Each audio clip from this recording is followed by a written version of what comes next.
Hello everyone, welcome back to my channel. Thank you so much for watching. My name is Dr. Ritu Dayma. Welcome you all. आज की video है Organon of medicine के आगे के next अफॉरिज्म के बारे में. आज इस वीडियो में दो अफॉरिज्म्स हम करेंगे, अफॉरिज्म नंबर 146 एंड 147. 145 तक हम ड्रग प्रूविंग का कॉन्सेप्ट पूरा फिनिश कर चुके हैं. आई रियली होप आप सभी ने एंजॉय की है. वो पूरी सीरीज मैंने बनाई है अफॉरिज्म 105 से 145 तक.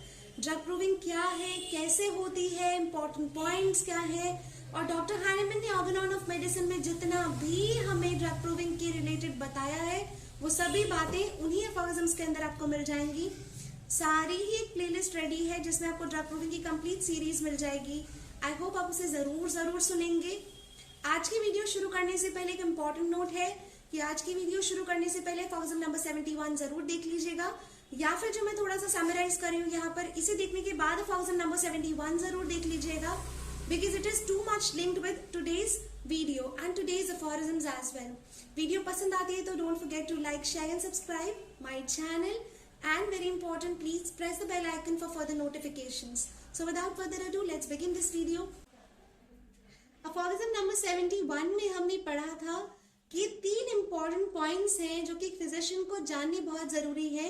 इन तीन points के अंदर ही पूरा organon of medicine समाहित है एक तरह से, और वो तीन important points थे जो डॉक्टर को जानने जरूरी है. सबसे पहला point कि क्या important होता है एक डिजीज को क्योर करने के लिए. सेकेंड इंपॉर्टेंट पॉइंट था कि वो जो इंस्ट्रूमेंट्स हमें क्योर करने के लिए डिजीज के लिए इस्तेमाल करते हैं, जो कि इंस्ट्रूमेंट है मेडिसिन, वो मेडिसिन की क्योरेटिव पावर क्या है, वो प्रिपेयर कैसे होती है, और वो मेडिसिन किस तरह से एक ड्रग से एक रेमेडी बनती है.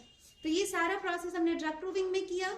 इसके बाद थर्ड पॉइंट आता है which is very important again, कि इन इंस्ट्रूमेंट्स को एम्प्लॉय कैसे करें, इस दवा को आप एम्प्लॉय कैसे करेंगे ताकि जो है इसके बेस्ट रिजल्ट्स आपको मिले. तो अब जो हम अफॉरिज्म नंबर 146 में जानेंगे वो जानेंगे थर्ड पॉइंट के बारे में, जो कि होम्योपैथिक फिजिशियन को जानना बहुत जरूरी है. So the aphorism number 146 says the third point of the business of a true physician. एक सच्चे फिजिशियन के बिजनेस का तीसरा इंपॉर्टेंट पॉइंट क्या है, relates to the judicious employment of the artificial morbific agent which is medicine. Medicine क्या है, artificial morbific agent, artificially बनाई गई डिजीज को ठीक करने वाला agent which is the medicine. Relate करता है जुडिशियस एम्प्लॉयमेंट, न्यायपूर्वक सच्चाई से एम्प्लॉय करेंगे आप उन मेडिसिन को that have been proved on healthy individual to ascertain their pure action, जो आप प्रूव कर चुके हैं अभी तक. कैसे प्रूव किया था, अफॉरिज्म नंबर 105 से 145 तक हमने ड्रग प्रूविंग की है. In order to effect the homeopathic cure of natural disease, किस तरह से एम्प्लॉय करेंगे कि आपको चाहिए क्योर. कैसा क्योर चाहिए, नेचुरल डिजीज का क्योर चाहिए, होम्योपैथिक क्योर चाहिए, जो कि हो जेंटल, जो कि हो माइल्ड, और जो कि हो परमानेंट.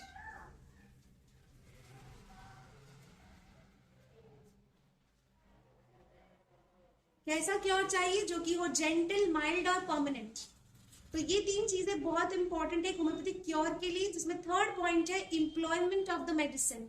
147 अफॉरिज्म हमें क्या कहता है, whichever of these medicine that have been investigated to as their power of altering man health, कोई भी मेडिसिन आपने इन्वेस्टिगेट की हो जो कि एक मैन की हेल्थ को अल्टर कर सकती है, we find to contain in the symptom observed from its use the greatest similarity to the totality of symptom. हमें क्या मिलना जरूरी है, greatest similarity होनी चाहिए. totality of symptom जो पेशेंट की आई है उसके साथ मेडिसिन की greatest similarity होनी चाहिए of the given natural disease.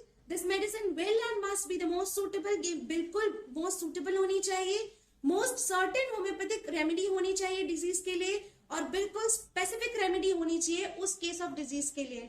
So these two things, that is the aforism number 146 and 147, are the beginning of the third point, that means the employment of the medicine. अब हम इसके बारे में पढ़ेंगे which is very important. I really hope कि आपको ये video बहुत पसंद आई होगी. A short one, but it's the beginning of a new chapter basically. So thank you so much for watching. Please do subscribe to my channel and stay blessed.